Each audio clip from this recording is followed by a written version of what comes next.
Hey, thanks for checking out my channel if this is your first time here, and if you're a subscriber and you've returned, I love you.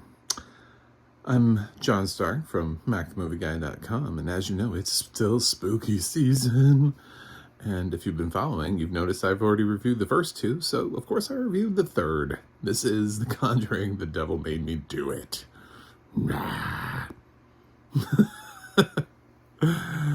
I'm a blind film critic, so this is what a horror movie experience is like, I guess, for us.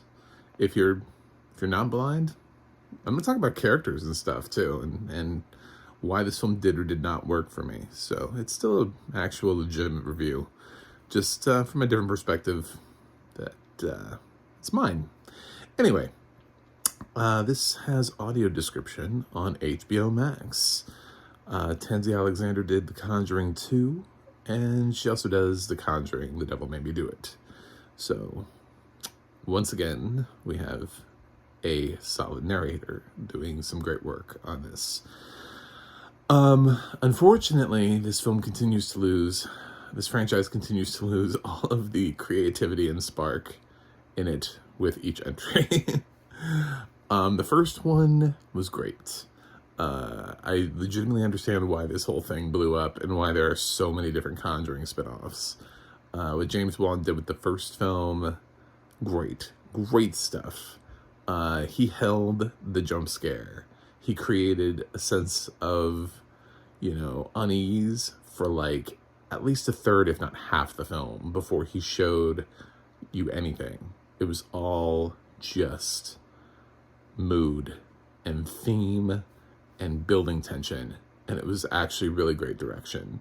The other subsequent films have just been like, well, they know it's a Conjuring movie, so fuck it, let's just immediately from the beginning go all in.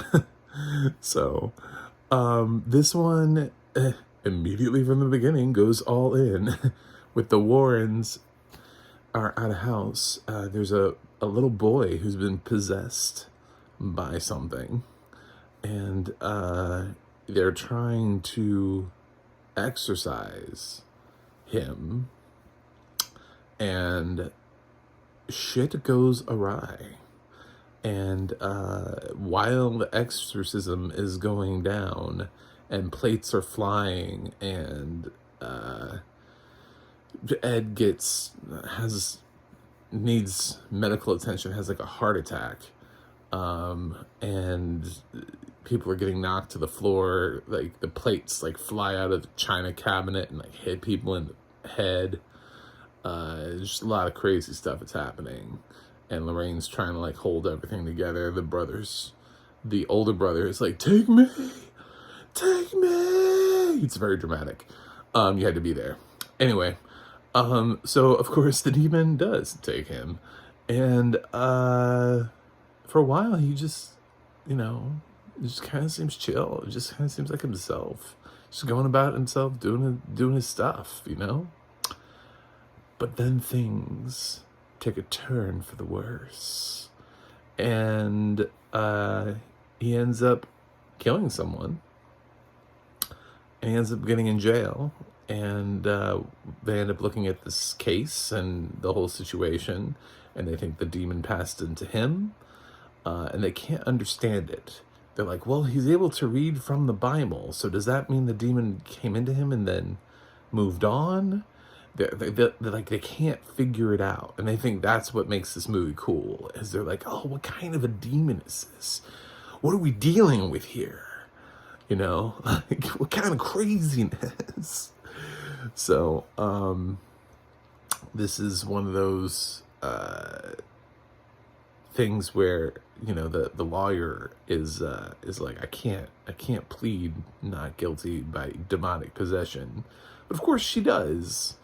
And in the title card at the end, you'll see how well that worked out for her, and for her client. But we'll see how that goes. Also throughout the course of the film, as it builds with this demonic possession, they seek the expertise of another priest who's been looking into this cult that summons demons, There was another case that was like the one that they're working on right now that was before this. So they link up to that one and they try to investigate it. And it's trying to really base itself in reality, because the Warrens were real people. So they want you to feel like their story is absolutely true, that this really happened exactly the way that they're saying it. Of course it didn't, because they're adding cinematic flair all over the place. But yeah, so that's what it is. Anyway, it's not as interesting, it's not as fun. It's more, it just goes in a different direction. It kind of feels like, in a weird way, by them kind of aging Ed and Lorraine and giving Patrick Wilson, who's not very old, like a heart condition, feels like they don't want to make another Conjuring. feels like they're pushing to the edge here, and they're like coming close to like Ed and Lorraine's retirement, or maybe this could be the reason for Ed and Lorraine retiring or not doing any more after this. But yeah, if this feels like we're supposed to be in that they're on the edge, they've gone too far, Lorraine is too close this time. There's always a worry that Lorraine is going to get too close with her like clairvoyance. It's just, don't go too close, Lorraine. It's like, what? To what? Anyway, but yeah, I don't know. I was actually kind of bored with this a little bit. I didn't think the twists were that interesting. I didn't really think much about this film was interesting. I thought the second film had more interesting things in it, even though I didn't like it as much as the first film. This film, I just didn't like it really at all as a film. I mean, it's not terrible. There's nothing really interesting about it to me. I wasn't like, oh, cool. I just was like, oh, we made a sequel. Awesome. That's what it kind of feels like. It kind of feels like just a sequel in a horror movie franchise, and you're supposed to be really excited because like your favorite characters return. So this is like, Halloween 5, Jason Takes Manhattan, I mean, like, it's kind of lost its sizzle at this point, but you're still supposed to be like, yes, Ed and Lorraine Warren are back. Yeah, this is gonna be awesome. And for certain people, that totally works. And I think this film, if you love Conjuring films and that's all you want, cool. You'll probably love this. Because people loved,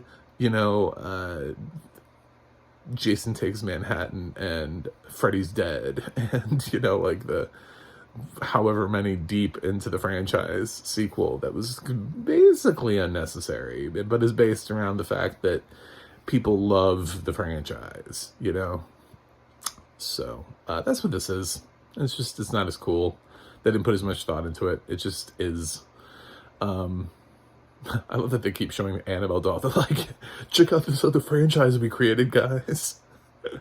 Aren't we cool? So yeah, this is good audio description.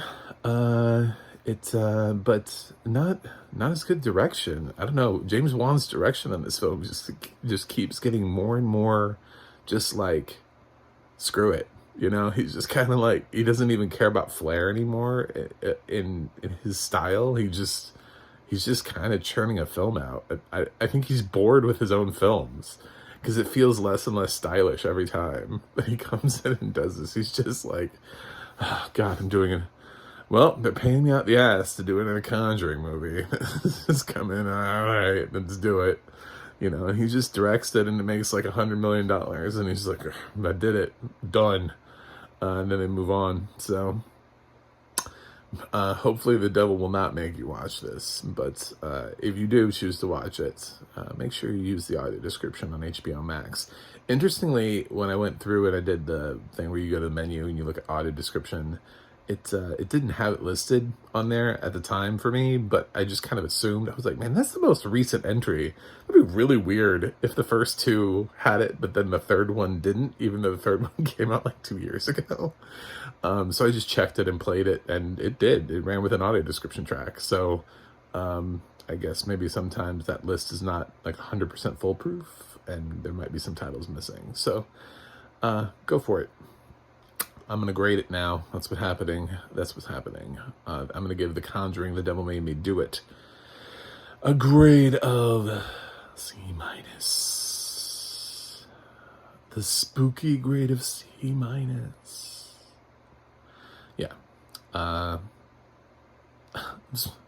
was looking at the runtime at one point, and I was like, oh, I feel like this film is almost over. And there's an hour left. And I was like, oh my God.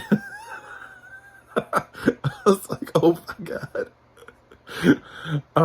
So yeah, that's just where my head was at with this film. I didn't even get remotely intimidated by it or scared or anything. It's like, oh. Anyway, so let me know what you think in the comments. And please subscribe. I'm trying to get to 100 subscribers by the end of the year, so that'd be great. I think I can do it. I think I'm close enough based on the rate of subscribers I've been getting. With a little bit of a push, I could get there. Check out my website, macmovieguy.com. You can go to the audio description project, adp.acp.org. It'll let you know what has audio description and where you can watch it for this Halloween season. And you can also go to theadna.org and you can look up what Tansy Alexander's been doing. You can just she has like a list of things that she's done other than this film. It's amazing. Check it out. Support that website, support narrators, support the people who do the audio description. Anyway, that's it for me today. I gotta go review something else, but I will see you on the other side. Sorry, the devil made me do that laugh.